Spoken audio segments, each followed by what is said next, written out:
Bagaimana sejarah berdirinya Kopasgat? Pasukan khas TNI Angkatan Udara ini awalnya dinamai Komando Pasukan Gerak Cepat yang ditetapkan pada 17 Oktober 1947. Dalam perjalanannya, Kopasgat kemudian berubah menjadi Kopaskas, hingga akhirnya kembali menjadi Kopasgat. Kopasgat ini berawal ketika Gubernur Kalimantan, Pangeran Muhammad Nur, meminta kepada Auri agar mengirimkan pasukan payung ke Kalimantan untuk membentuk dan menyusun gerilyawan membantu perjuangan rakyat di Kalimantan.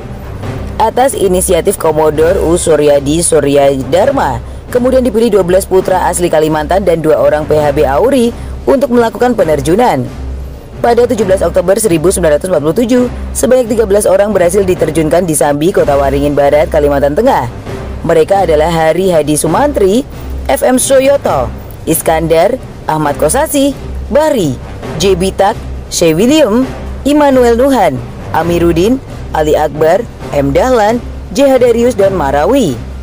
Mereka diterjunkan dari pesawat C-47 Dakota RI-002 yang diterbangkan oleh Bob Friedberg, berkebangsaan Amerika, sekaligus sebagai pemilik pesawat.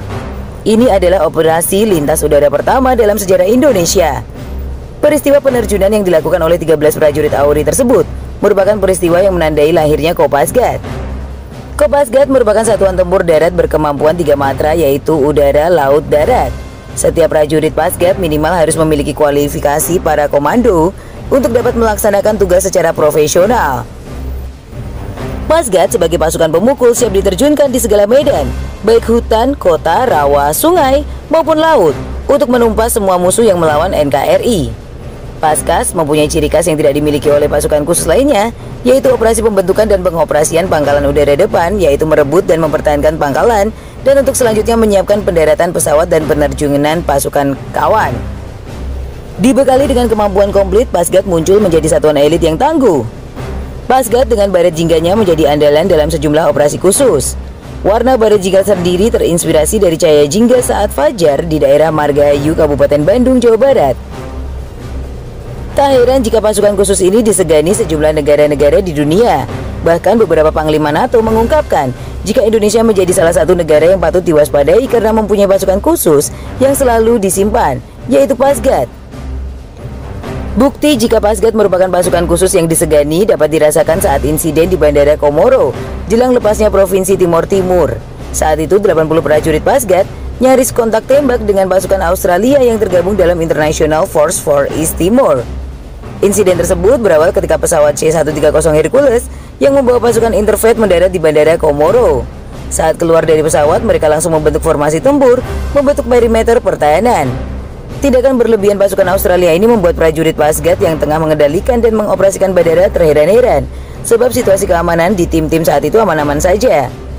Melihat situasi yang semakin tegang, 80 prajurit Kopasgat sudah bersiap kokang senjata, jaga-jaga jika terjadi konflik dengan Interfleet, termasuk dengan pasukan Gurkha yang tergabung di dalamnya. Namun ketika pasukan Interfleet mengetahui jika situasi bandara aman-aman saja dan tidak ada milisi bersenjata, mereka baru menyadari jika informasi intelijen mengenai kondisi tim-tim sudah dikuasai milisi bersenjata tidak benar. Ketegangan terjadi ketika Pangkoops SAU 2 Marsda TNI Ian Santosa tiba di Bandara Komoro.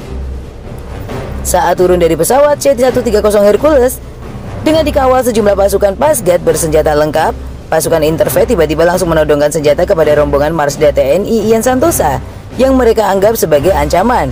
Padahal sejatinya Marsda TNI Ian Santosa datang untuk berkoordinasi dengan Komandan Interfleet Maijen Peter Cosgrove. Sontak prajurit Pasgat langsung bereaksi keras. Mereka pun juga menodongkan senjata kepada tentara Interfleet.